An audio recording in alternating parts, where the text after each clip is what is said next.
भाई देखो, आज बात करने वाले हैं क्वेश्चन नंबर 30 के बारे में। कॉन्ट्रैक्ट कॉस्टिंग के ऊपर हम चर्चा कर रहे हैं। थ्योरीज की हम पहले डिस्कस कर चुके हैं, ठीक है। अगर हम बात करते हैं क्वेश्चन नंबर 30 की, बेहद इंपॉर्टेंट क्वेश्चन रहने वाला है। एग्जाम के पॉइंट ऑफ व्यू से 15 नंबर का रखा हुआ आ जाता है एग्जाम में, बीकॉम में, ठीक है।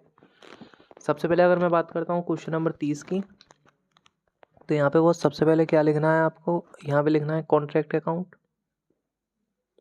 कॉन्ट्रैक्ट अकाउंट लिखने के बाद में इधर की साइड लिखेंगे आप पर्टिकुलर्स। उसके बाद आप लिखेंगे अमाउंट। उसके बाद लिखेंगे पर्टिकुलर्स। देन उसके बाद लिखेंगे आप अमाउंट। हाँ है ना बेटा, इधर की साइड ये डेबिट हो जाएगा, इधर की साइड क्रेडिट हो जाएगा, राइट। एक चीज़ और ध्यान रखें आप, मैंने आपको बताया था बेसिक फॉर्मेट यार जरूर काट लेना, क्योंकि अक्सर बच्चे इसी में गलतियाँ करते हैं। टू मटेरियल इशूड हो या मटेरियल परचेज्ड हो, हमेशा टू साइड आना है। इसी तरीके से इसके अंदर दो चीज़ें आती हैं, मटेरियल कंज्यूम बोल दे, ठीक है भाई, या मटेरियल यूज्ड बोल दे। दोनों ही कंडीशन में हम टू साइड लिखेंगे। इसमें प्लस कर देंगे मटेरियल इन हैंड बोल दे,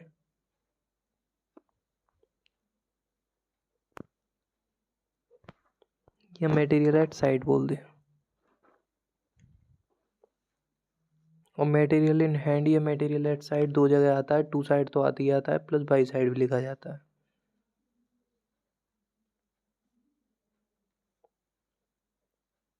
और बाय WIP अकाउंट के नाम से हम दो चीज़ें लिखते हैं। सबसे पहले लिखते हैं वर्क सर्टिफाइड, और उसके बाद अगली लाइन में लिखते हैं क्या, वर्क अनसर्टिफाइड, राइट। अच्छा, मैं आपको एक मज़े की बात बताता हूँ। यहाँ पे कह रहा है मेसर्स अंकुर ब्रदर्स ने 1 अप्रैल 2018 को एक ठेका 5 लाख रुपए में लिया, ठीक है। बेटा जितने रुपए का आपको ठेका लिया है आपने, ठीक है, उसे आपको किस नाम से लिखना है, उसे आपने लिखना है भैया कॉन्ट्रैक्ट प्राइस के नाम से, बराबर वाली पेज पर। कॉन्ट्रैक्ट प्राइस हमें कितना दिया हुआ है, कॉन्ट्रैक्ट प्राइस दे रखा है भैया 5 लाख रुपए। 31 मार्च 2019 तक ठेके पर निम्नलिखित व्यय किए। मटेरियल परचेज आपको 60,000 रुपये का दिया हुआ है। हमने अभी आपको फोटो दिखाई दिया था वीडियो में, वहाँ से आप देख सकते हैं। मटेरियल परचेज दिया हुआ है आपको 60,000 रुपये का, तो मैं मटेरियल परचेज में कितना लिख दूंगा, 60,000 रुपये। प्रश्न में आपको मटेरियल इशूड दिया है, मटेरियल परचेज दिया है, या केवल मटेरियल दिया है, सीधा उसे बाहर लिखना है। अगर कंज्यूम या यूज़ में से एक दे दिया, अंदर लिखना है। इन हैंड या एट साइड में से एक दे दिया, अंदर लिखना है। फिर दोनों को जोड़ के बाहर जाएगा। लेकिन अगर मटेरियल इशूड, मटेरियल परचेज या केवल मटेरियल आ गया, वो सीधा बाहर जाएगा, ठीक है। जो मटेरियल इशूड फ्रॉम स्टोर दे रखा है, इसका अलग से पॉइंट बन जाएगा, नीचे आ जाएगा। Two material issued from store, right. इसके अलावा आपको क्या दे रखा है, इसके अलावा जो है भैया आपको दिया हुआ है कि प्लांट सेंड टू साइट कितने रुपए, 30,000 रुपये। तो यहाँ पर क्या लिख देंगे, टू प्लांट के नाम से लिख देंगे कितने रुपए, 30,000 रुपये। बाहर एक प्लांट और एक मटेरियल एट साइट, दो ही चीज़ें ऐसी हैं जिनका लेखा दो जगह किया जाता है, बाकी सारी चीज़ें एक ही तरफ आ रही हैं। प्लांट बाई साइड भी लिख दें, कितने रुपए का दिया हुआ है, 30,000 रुपये का, राइट। इसके अलावा आपको बेजेस 65,000 रुपये की दे रखी है।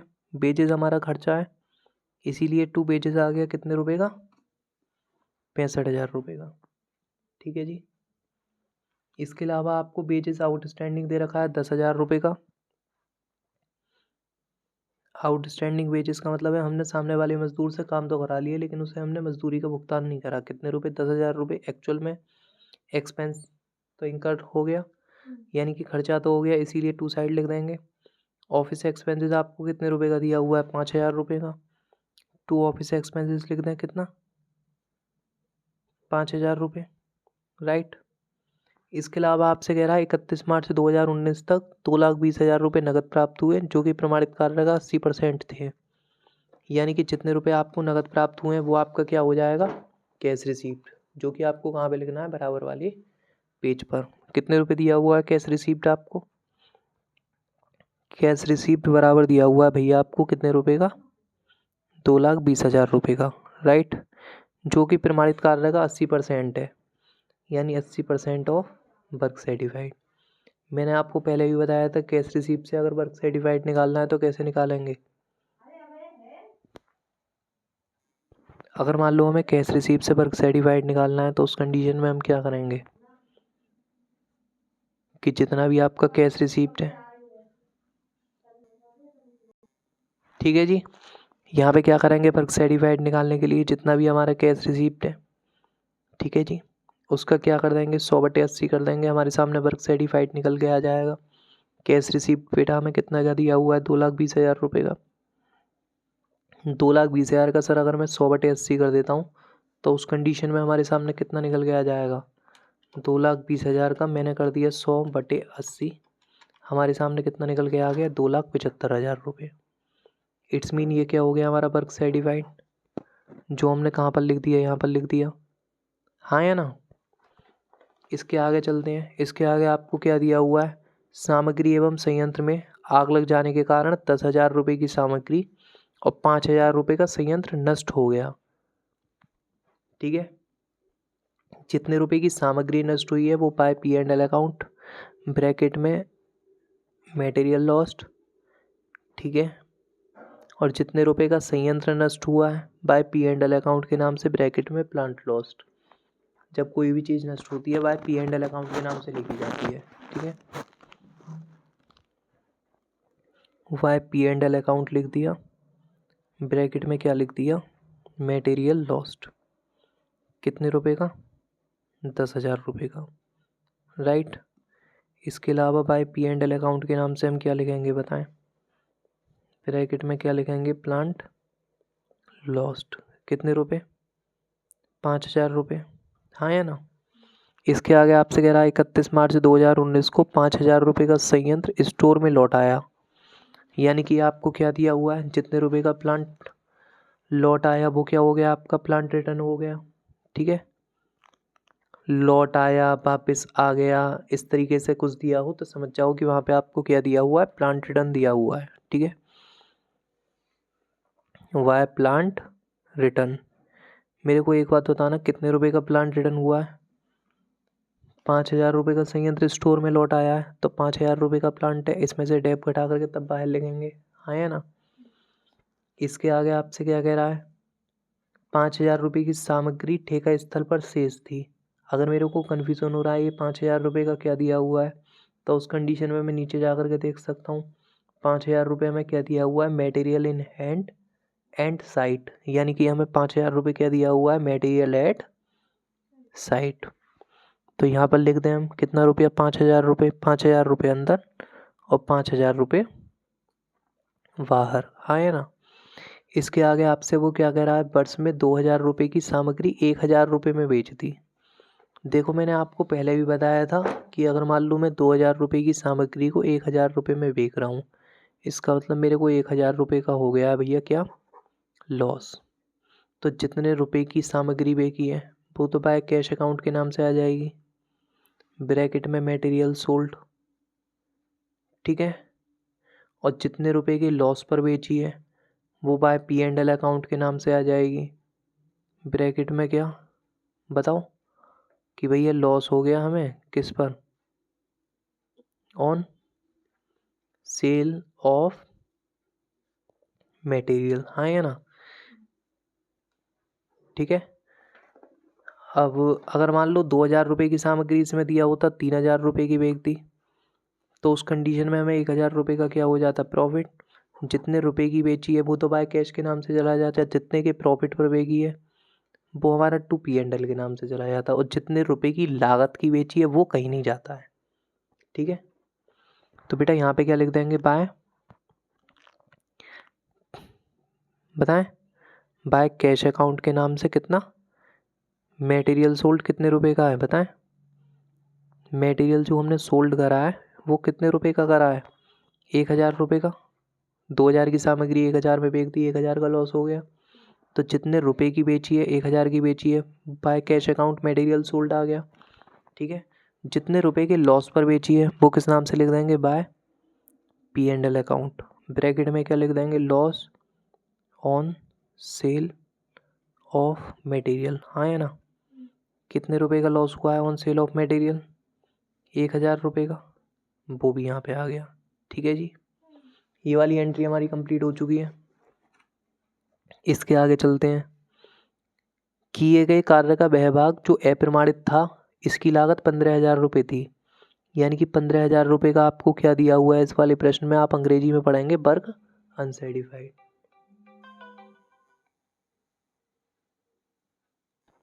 ठीक है भाई, तो इतना हम कर चुके हैं। बेटा आपको जो 15,000 रुपये दिया हुआ है वो क्या दिया हुआ है, वर्क अनसेटिस्फाइड दिया हुआ है। तो मैं 15,000 रुपये वर्क अनसेटिस्फाइड लिख दूंगा अंदर ही। 2,75,000 में अपन 15,000 जोड़े, कितना आ गया, 2,90,000। हाँ है ना। इसके आगे आपको कह रहा है संयंत्र पर 10% की दर से हिरास काटिए। संयंत्र आपका कितने का है, 5,000 का। इस पर वो कितनी डेप्थ चार्ज करा रहा है, 10%। इट्स मीन 5,000 का 10% कितना बैठता है, 500। 5,000 में से 500 घटा करके बाहर कितना आ गया, 4500। हाँ है ना। अर्जित लाभ का 1/3 भाग संचय में कीजिए। इसका क्या होना है, इसका ट्रीटमेंट अभी हम बताते हैं आपको। राइट, मेरे को सबसे पहले एक चीज़ बताएं, जितनी भी चीज़ें हमें यहाँ पे दी हुई थी वो सारी की सारी हम नॉर्मल लिख चुके हैं। अब क्वेश्चन को क्लोज करना स्टार्ट करते हैं। एक चीज़ आप समझें, कभी भी प्रश्न में आपको प्लांट रिटर्न या प्लांट लॉस्ट दिया हुआ है, जैसे कि इस वाले प्रश्न में, दोनों में से कोई एक चीज़ आपको दे दे तो आपको क्या करना है, प्लांट पे सीधा डेप्थ घटा करके बाहर नहीं लिखना है। उस कंडीशन में जो हमने लंबा वाला फॉर्मूला आपको बताया था, प्लांट फॉर्मूला, आपको वो पुट करना है, तब आंसर निकालना है, तब डेप्थ निकालना है। ठीक है, लंबा वाला फॉर्मूला क्या है, यहाँ पे आपको प्लांट रिटर्न और प्लांट लॉस्ट दे रखा है, तो हमारे रूल्स के अकॉर्डिंग यहाँ पे लंबा वाला फॉर्मूला लगेगा प्लांट का, तब डेप्थ निकलेगी।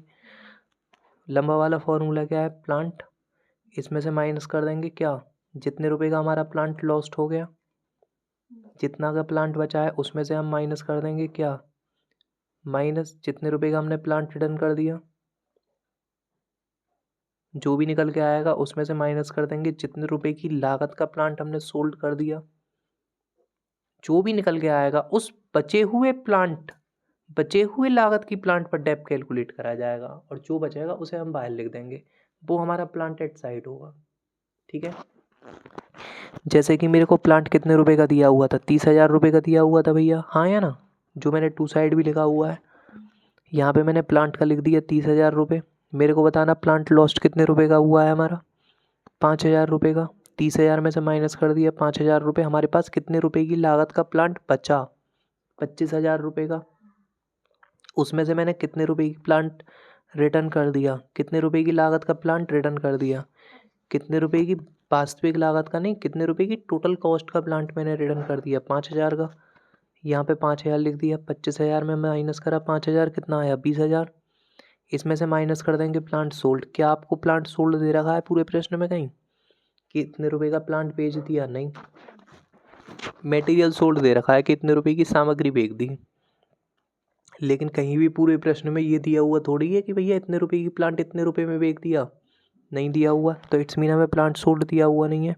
हमारे पास टोटल कितने रुपए का प्लांट बचा है, कितने रुपए की लागत का प्लांट बचा है हमारे पास, 20,000 का। अब इस पर 10% टैप अपन कैलकुलेट करेंगे। 20,000 के प्लांट पर 10% के रेट से कितने रुपए की टैप बनेगी, 2,000 रुपये की। ठीक है जी, बताएं कोई डाउट। आई होप यहाँ तक तो आपको कोई डाउट होगा नहीं। सही है जी, 20,000 में से माइनस करके डेप का 2,000 रुपये, अपन यहाँ पे कितना रुपया लिख देंगे, 18,000 रुपये। क्या इस प्रश्न को क्लोज करें।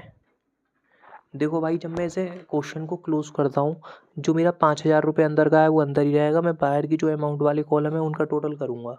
राइट, जैसे 60, 30, 65, 10, 60, 30, 65, 10। ठीक है, इसके अलावा कितना है, 5,000। सभी को ऐड करके कितना आ गया, 1,70,000। हाँ या ना।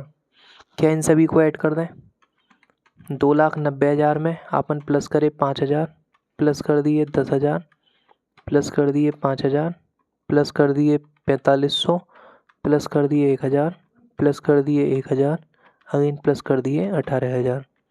कुल मिला के हमारे सामने इधर की साइड का कितना आ रहा है, 3,34,500। ठीक है जी।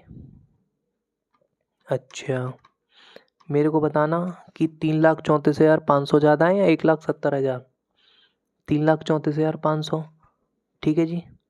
अगर मैं एक काम करता हूँ, लेकिन यार ऐसा है भाई, देखो इधर की साइड का जोड़ करके सारा का सारा 1,70,000 आ रहा है, इधर की साइड का जोड़ करके 3,34,500 आ रहा है। मज़े की बात क्या है, लेकिन यहाँ पे अगर हम देखते हैं कि हमने मटेरियल इशूड फ्रॉम स्टोर की अमाउंट लिखना हम यहाँ पे मिस कर दिए हैं। अगर इस प्रश्न में हम देखते हैं क्वेश्चन नंबर 30 में कि हमें मटेरियल इशूड फ्रॉम स्टोर कितने का दिया हुआ है, तो यहाँ पे मटेरियल इशूड फ्रॉम स्टोर दिया हुआ है हमें 40,000 रुपये का, राइट। तो यहाँ पे हम लिख देंगे मटेरियल इशूड फ्रॉम स्टोर कितना, 40,000 रुपये। फिर इन सभी को हम ऐड करेंगे तो हमारा आएगा कितने रुपये, 2,10,000 रुपये। मेरे को बताना कि 2,10,000 रुपये ज़्यादा है या 3,34,500 रुपये। यहाँ पे 3,34,500 रुपये ज़्यादा है। ठीक है जी, तो 3,34,500 रुपये हमने दोनों साइड लिख दिए। 3,34,500 रुपये में से क्या माइनस कर दें, 2,10,000 रुपये। 3,34,500 में से जैसे ही हमने माइनस करा 2,10,000 रुपये, तो हमारे सामने कितना आ गया, 1,24,500 रुपये। यही हमारा फाइनल आंसर है।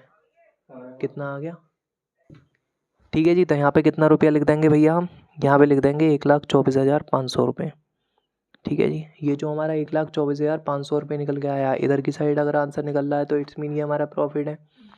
अब भैया प्रॉफिट को किस नाम से लिखना है, वो हम P&L के नाम से भी लिख सकते हैं, या वो डिपेंड करता है परसेंटेज ऑफ कंप्लीशन के ऊपर। क्योंकि मैंने आपको बताया था जिस समय हमने कॉन्ट्रैक्ट कॉस्टिंग सीखी थी कि जब भी हम कॉन्ट्रैक्ट अकाउंट बनाएंगे या तो वहाँ प्रॉफिट निकल के आएगा या लॉस निकल के आएगा। अगर वहाँ पे प्रॉफिट निकल के आता है तो उस कंडीशन में हमें सबसे पहले परसेंट ऑफ कंप्लीशन निकाल के ये देखना पड़ेगा कि ठेका हमारा कितना परसेंट पूरा हो गया है। क्योंकि इस प्रश्न में कहीं पे भी दिया हुआ नहीं है ठेका पूरा हो गया, इट्स मीन ठेका हमारा अधूरा है। तो हम परसेंटेज ऑफ कंप्लीशन निकाल के देखेंगे कि ठेका एक्चुअल में हमारा कितना परसेंट पूरा हुआ है। परसेंटेज ऑफ कंप्लीशन कैसे निकलेगा, पूर्णता का प्रतिशत कैसे निकलेगा, उसका फॉर्मूला होता है work certified divided by contract price multiplied by 100।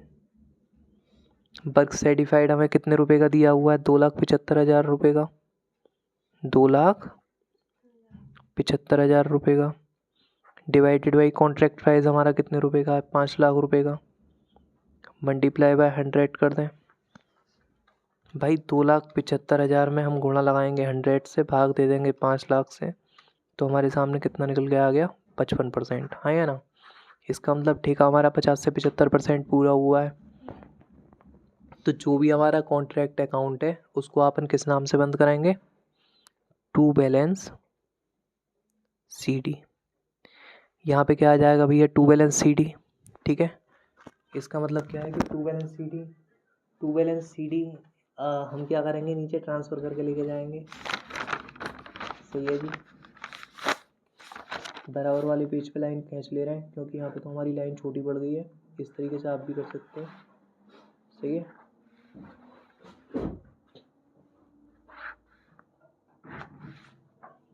यहाँ पे हमारा टू बैलेंस CD आ गया है। यहाँ पे क्या लिख देंगे हम, बाय बैलेंस BD।